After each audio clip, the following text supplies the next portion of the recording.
Hello lovely people, ఎలా ఉన్నారు అందరూ? ఇవాళ నేను మీకు లేత మామిడికాయలు ఇప్పుడిప్పుడే వస్తున్నాయి కదండి. సో ఈ లేత మామిడికాయలతో ఆవకాయ ఎలా చేయాలో చూపిస్తాను.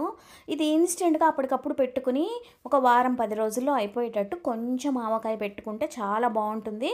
ఇప్పుడు మామిడికాయలు అయితే వస్తున్నాయి కానీ అవి ఇంకా ముదురు మామిడికాయలు కాదండి, ఆవకాయ పెట్టేటట్టు ఉండవు అవి. కానీ మనకి అంత లోపల కొంచెం టేస్టింగ్ ఆవకాయలాగా ఇలా పెట్టుకుని ట్రై చేయొచ్చు, చాలా బాగుంటుంది.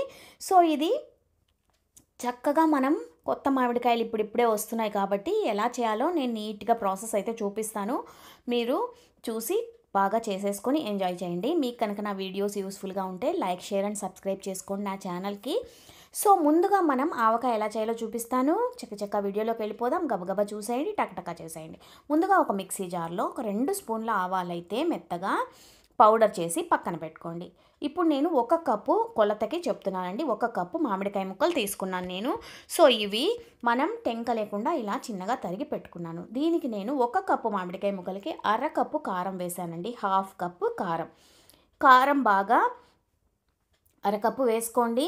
వేసుకుని దీంట్లో పోసేసుకోండి ఈ ముక్కల్లో. తర్వాత అదే కప్పుతో 1/4 కప్పు అంటే పావు కప్పు మనం ముందుగా వేసి పెట్టుకున్న ఆవాల పొడి.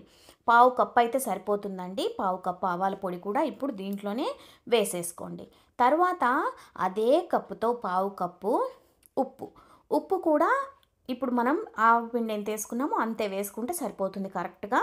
సో ఇవాళ నేను తీసుకున్న మామిడికాయ పుల్లగా కూడా ఉందండి. ఉప్పు కరెక్ట్గా పావు కప్పు వేసేసుకోండి. ఇప్పుడు మనం చిటికెడు పసుపు వేసి దీన్ని బాగా ఇలా ఫస్ట్ కలిపేద్దాం. ఒక స్పూన్తో ఇలా కలిపేసేయండి నీట్గా. తర్వాత మనం దీంట్లో ఏ కప్పుతో అయితే ముక్కలు, కారం ఇవన్నీ తీసుకున్నామో అదే కప్పుతో అర కప్పు నూనె వేస్తాం. సో హాఫ్ కప్పు నూనె అయితే సరిపోతుందండి. సో దీన్ని ఇలాగా చక్కగా కలిపేసుకోండి. ఇది ఊరడానికైతే 2 రోజులు పడుతుంది మనకి. సో ఇలా కలిపేసి మూత పెట్టేసి చక్కగా కొంచెం ఇలాగ తడి లేని ప్లేస్లో దీన్ని పెట్టేయండి. 2 రోజుల తర్వాత ఇది చక్కగా ఊరి మామిడికాయ ముక్కలో ఉన్న పులుపు, ఉప్పు అన్నీ కలిసి దీంట్లో బాగా ఊట వస్తుందండి. చూసారా, 2 రోజుల తర్వాత ఇలా మంచి కలర్ వచ్చింది. నేను వేడి వేడి అన్నంలో ఇలా కొంచెం నెయ్యి వేసుకుని ఈ ఆవకాయని బాగా చక్కగా ఇలా కలిపి లాగించేసానండి. అద్భుతంగా కుదిరింది నా ఆవకాయ.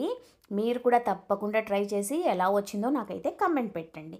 నెక్స్ట్ వీడియోలో మళ్ళీ కలిసేంత వరకు ఉంటానండి. మీ విజీ.